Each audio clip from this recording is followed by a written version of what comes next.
Om Swastiastu. Assalamualaikum warahmatullahi wabarakatuh. Salam sejahtera untuk kita semua. Shalom, Namo Buddhaya, salam harmoni. Di kesempatan kali ini, kami dari kelompok 6 akan mempresentasikan materi tentang inovasi pembelajaran melalui teknologi informasi, mata kuliah, inovasi pendidikan, program studi teknologi pendidikan Universitas Pendidikan Ganesha. Namun, sebelum lanjut ke pembahasannya, izinkan saya menyampaikan nama-nama dari anggota kelompok 6, yaitu dengan saya sendiri, Losekar Arista Florencia dengan NIM 2011021020. Kemudian ada Nimade Mirayanti dengan NIM 2011021018. Kemudian ada Shebi Erta Aryani dengan NIM 2011021021. Selanjutnya ada Made Adi Setiawan dengan NIM 2011021009. Kemudian ada Yogi Karisma dengan NIM 2011021008. Dan Putu Eka Bayu Saputra dengan NIM 1811021032.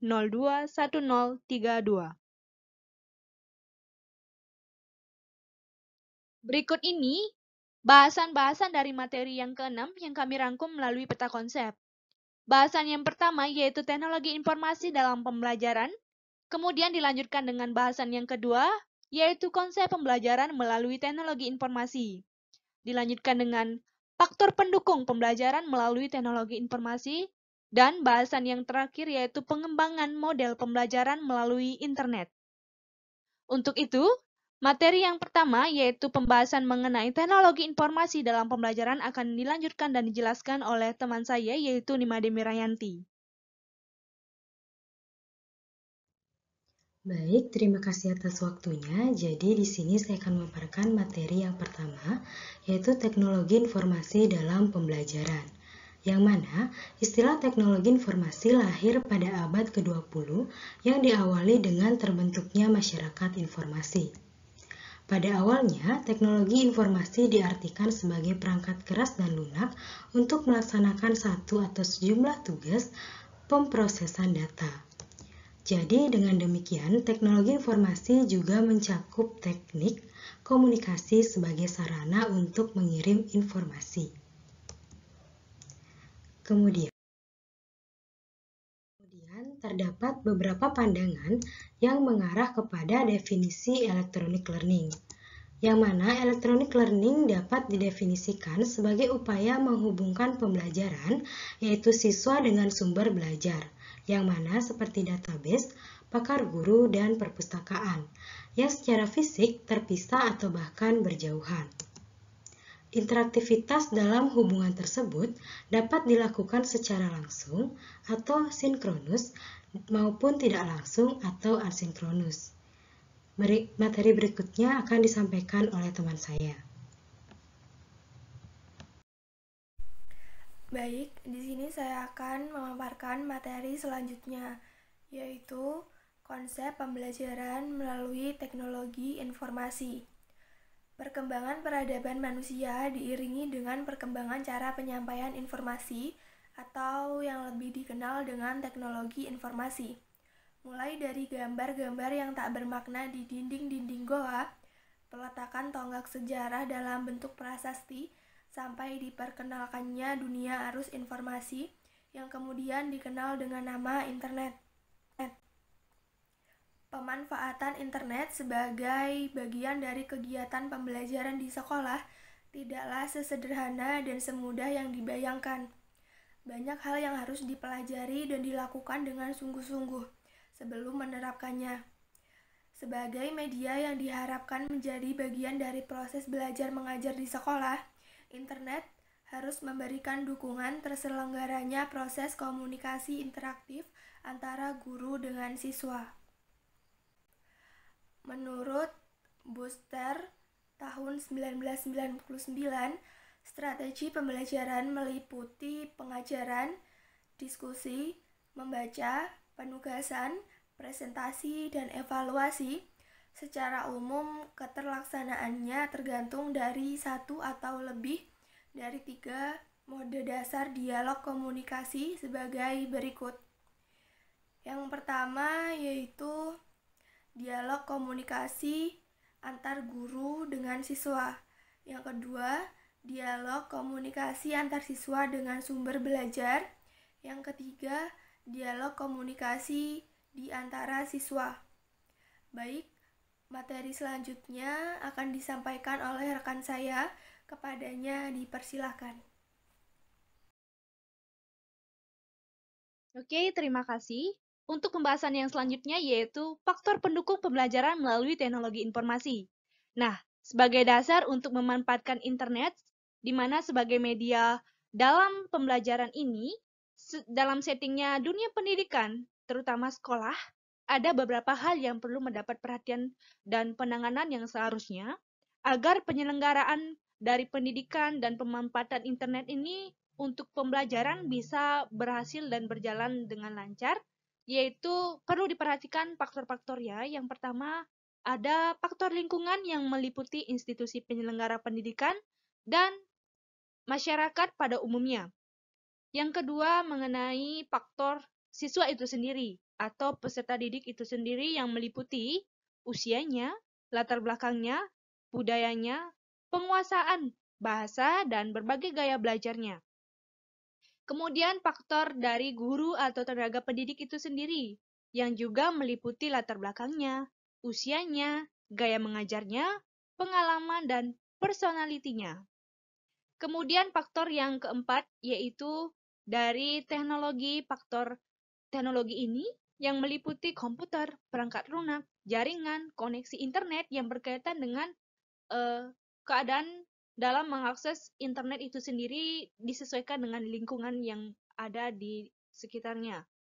Kemudian dari faktor pendukung pembelajaran ini akan dijelaskan satu persatu dari faktor-faktor yang menjadi pendukung pembelajaran melalui teknologi informasi ini.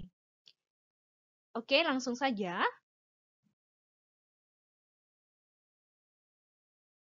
Oke, untuk penjelasan mengenai faktor pendukung pembelajaran melalui teknologi informasi yang pertama ini ada institusi, di mana peranan institusi ini diwujudkan dalam bentuk kebijakan dan komitmen menentukan pemanfaatan internet untuk lingkungan sekolah.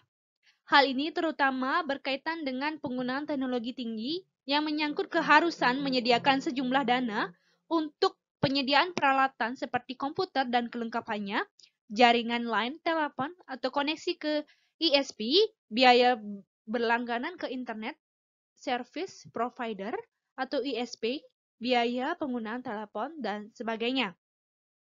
Kemudian terdapat kendala-kendala dalam peranan institusi ini di mana kesulitannya untuk investasi, peralatan, ataupun infrastruktur. Kemudian biaya perawatan dan biaya operasional yang harus dikeluarkan agar sistem terus bisa berfungsi.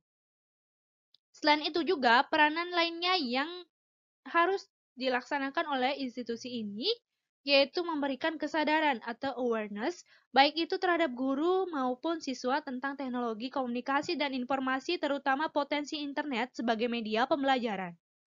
Kemudian, di mana perlu juga institusi memberikan pengetahuan tentang prosedur dan tata cara memanfaatkan internet melalui beberapa kegiatan dan pelatihan secara terus-menerus sehingga secara tidak langsung akan tercipta lingkungan yang akrab dengan teknologi. Kemudian faktor pendukung yang kedua yaitu masyarakat, di mana lingkungan yang perlu mendapatkan perhatian ialah lingkungan keluarga siswa. Karena dari lingkungan keluargalah diharapkan munculnya dukungan yang mampu memberikan dorongan untuk memotivasi siswa dalam memanfaatkan internet untuk keperluan pendidikan, yaitu belajar.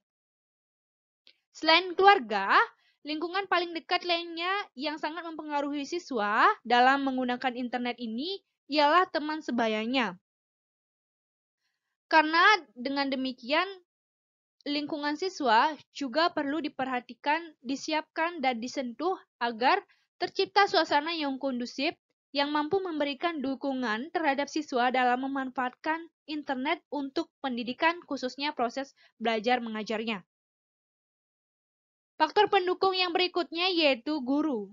di mana peranan guru tak kalah menentukannya terhadap keberhasilan pemanfaatan internet di sekolah. Keberhasilan pembelajaran berbasis internet ini secara signifikan ditentukan oleh karakteristik guru-guru yang akan dilibatkan dalam memanfaatkan internet. Untuk itu, perlu diperhatikan guru bisa atau perlu diberikan pemahaman mengenai berbagai keuntungan termasuk kelebihan, kekurangan dari penggunaan internet untuk pembelajaran, sehingga mereka bisa memiliki motivasi dan komitmen yang cukup tinggi sehingga nantinya dia akan berperan sebagai pengembang dan pengguna maupun yang diproyeksikan sebagai pengelola sistem pembelajaran berbasis internet. Harus dibekali dengan kesadaran, kemudian wawasan, pengetahuan, dan keterampilan tentang internet. Kemudian faktor pendukung yang berikutnya yaitu siswa. Pemahaman tentang audiens atau siswa ini bisa didapat melalui analisis dengan menggunakan data demografi maupun psikografi, antara lain dengan menguji perbedaan-perbedaan karakteristik, sikap, dan perilaku audiens itu sendiri. Di mana pengelompokan diperlukan dalam kaitannya untuk bisa membuat suatu pendekatan pendayagunaan internet lebih tepat sasaran. Karena pemahaman tentang perbedaan-perbedaan motif seperti yang dijelaskan tadi, penggunaan internet berdasarkan aspek-aspek demografi dan psikografi tersebut menjadi penting agar pengembangan program pendidikan dengan mendayagunakan internet ini bisa lebih menyentuh kondisi real sasarannya. Kemudian faktor pendukung yang terakhir yaitu teknologi, di mana faktor teknologi merupakan suatu hal yang juga mutlak, harus tersedia, harus juga memenuhi sesuai standar yang dipersyaratkan. Idealnya dalam pemanfaatan internet untuk pembelajaran di sekolah tentunya harus tersedia sejumlah komputer yang bisa mengakses internet untuk pembelajaran di sekolah. Harus tersedia sejumlah komputer yang bisa mengakses internet. Akan lebih baik jika disediakan tempat khusus bagi komputer-komputer tersebut seperti laboratorium komputer atau tempat-tempat strategis lainnya agar memudahkan guru atau siswa dalam mengakses internet. Untuk itu, sekian dari pembahasan mengenai faktor pendukung melalui teknologi informasi. Untuk pembahasan selanjutnya akan dijelaskan oleh teman saya. Materi yang selanjutnya yaitu adalah model pembelajaran melalui internet. Nah, ada 3 bentuk sistem pembelajaran melalui internet yang layak dipertimbangkan sebagai dasar pengembangan sistem pembelajaran dengan menggunakan internet. Nah, yang pertama itu web course. Web course adalah penggunaan internet untuk keperluan pembelajaran di mana seluruh kegiatan belajar sepenuhnya dilakukan melalui internet. Nah, baik itu keperluan untuk bahan belajar, diskusi, konsultasi, penugasan, dan latihan sepenuhnya disampaikan melalui internet. Yang kedua, web-centric course. Nah, web-centric course ini adalah sebagian bahan belajarnya dilakukan di internet, sedangkan ujian dan kegiatan lainnya disampaikan secara tatap muka. Nah, walaupun dalam proses belajarnya sebagian dilakukan dengan tatap muka, yang biasanya berupa dengan tutorial, tetapi persentase tatap muka lebih kecil dibandingkan dengan persentase proses pembelajaran melalui internet. Nah, bentuk ini memberikan makna bahwa kegiatan belajar akan bergeser dari kegiatan kelas melalui internet. Nah, sama dengan bentuk web course. Siswa dan guru sepenuhnya terpisah, tetapi pada waktu-waktu yang telah ditetapkan, mereka akan melakukan tatap muka. Dan yang terakhir adalah Web Enhanced Course. Web Enhanced Course ini adalah pemanfaatan internet untuk pendidikan yang menunjang peningkatan kualitas kegiatan pembelajaran di kelas, sehingga pembelajaran utamanya tetap tatap muka di kelas. Web Enhanced Course ini merupakan pemanfaatan internet untuk pendidikan agar peningkatan kualitas belajar mengajar di kelas menjadi lebih baik. Nah, Bentuk ini juga dikenal dengan Web Light Course. Sekian presentasi dari saya, selanjutnya akan dilanjutkan oleh teman saya. Baik, terima kasih atas waktunya. Pada kesempatan kali ini, saya akan melanjutkan presentasi dari teman saya. Yang akan saya bahas di sini yaitu pengembangan model pembelajaran melalui internet. Pengembangan sistem pembelajaran berbasis internet diperlukan perhitungan dan penilaian atas beberapa hal yang tidak kalah pentingnya. Antara lain, yang pertama yaitu keuntungan. Keuntungan di sini sejauh mana sistem pembelajaran berbasis internet akan memberikan keuntungan bagi institusi, staf pengajar, pengelola, dan terutama keuntungan yang akan diperoleh oleh siswa dalam meningkatkan kualitas mereka apabila dibandingkan dengan penyelenggaraan pembelajaran tatap muka secara konvensional. Lalu yang kedua ada biaya pengembangan infrastruktur serta pengadaan software. Biaya yang diperlukan untuk mengembangkan infrastruktur, mengadakan peralatan serta software tidaklah sedikit.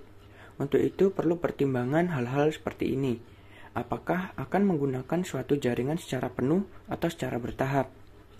Apakah akan menggunakan peralatan yang sama sekali baru ataukah mengupgrade yang sudah ada atau second? Lalu yang ketiga ada biaya operasional dan perawatan. Suatu sistem akan berjalan apabila dikelola dengan baik. Dengan demikian, sistem pembelajaran berbasis internet ini juga diperlukan biaya operasional dan perawatan yang tentunya tidak sedikit. Biaya operasional, honor pengelolaan, biaya langganan ISP atau Internet Service Provider, biaya langganan saluran telepon tersendiri, dan biaya pulsa telepon apabila berkeinginan menggunakan dial-up. Lalu yang keempat, ada sumber daya manusia. Sumber daya manusia di sini untuk mengembangkan dan mengelola jaringan dan sistem pembelajaran. Diperlukanlah sejumlah sumber daya manusia memiliki kompetensi dan integritas yang tinggi. Lalu ada pun yang terakhir yaitu siswa. Yang tak kalah penting juga untuk diperhatikan dalam mengetahui sejauh mana kapan kesiapan siswa dalam mengikuti kegiatan pembelajaran dengan menggunakan internet yang akan diselenggarakan. Kalau internet merupakan sesuatu yang baru bagi sebagian besar siswa, tentunya perlu dilakukan serangkaian upaya untuk mengkondisikan agar mereka siap berpartisipasi secara aktif dalam sistem pembelajaran yang baru tersebut. Baik, terima kasih presentasi yang sudah saya sampaikan. Selanjutnya akan dilanjutkan oleh rekan saya. Waktu dan tempat saya persilakan. Nah, baik. Di sini saya akan melanjutkan materi tentang aplikasi pembelajaran melalui teknologi informasi. Dalam proses pembelajaran, aplikasi e-learning dapat mencakup aspek perencanaan, implementasi, dan evaluasi. Saat berlangsungnya proses pembelajaran, diperlukan perencanaan yang baik mengenai aktivitas yang akan dilakukan. Pada dasarnya, aplikasi pembelajaran melalui teknologi informasi memuat beberapa hal, yaitu rencana, perkiraan, dan gambaran umum kegiatan belajar dengan menggunakan dan memanfaatkan jaringan komputer. Nah, dalam aplikasi pembelajaran melalui teknologi informasi ada 3 komponen yang harus terdapat di dalamnya, yaitu pertama, materi. Nah, penetapan materi atau bahan ajar akan berfungsi untuk memberi makna terhadap upaya pencapaian tujuan pembelajaran tersebut. Yang kedua, ada kegiatan pembelajaran. Contohnya, blended learning. Blended learning adalah suatu model pembelajaran yang mencoba menggabungkan beberapa macam model pembelajaran yang telah ada. Umumnya, pada model-model pembelajaran yang digabung-gabungkan, itu berupa suatu model pembelajaran face-to-face atau tatap muka, offline learning, dan online learning. Yang selanjutnya, ketiga, ada evaluasi. Nah, evaluasi merupakan bagian akhir dari komponen perencanaan pembelajaran yang berfungsi untuk mengukur sejauh mana kemampuan siswa menguasai materi yang telah diajarkan setelah pembelajaran berlangsung, dan untuk mengetahui sejauh mana tujuan pembelajaran yang telah dicapai. Untuk selanjutnya, saya kembalikan kepada moderator. Oke, itu tadi keseluruhan pembahasan materi tentang inovasi pembelajaran melalui teknologi informasi dari kelompok 6. Sekian dan terima kasih. Serta apabila ada kesalahan kata-kata dari presentasi keseluruhan tadi, kami mohon maaf dan saya haturkan penutup ini dengan para mesanti. Om Santi Santi Santi Om.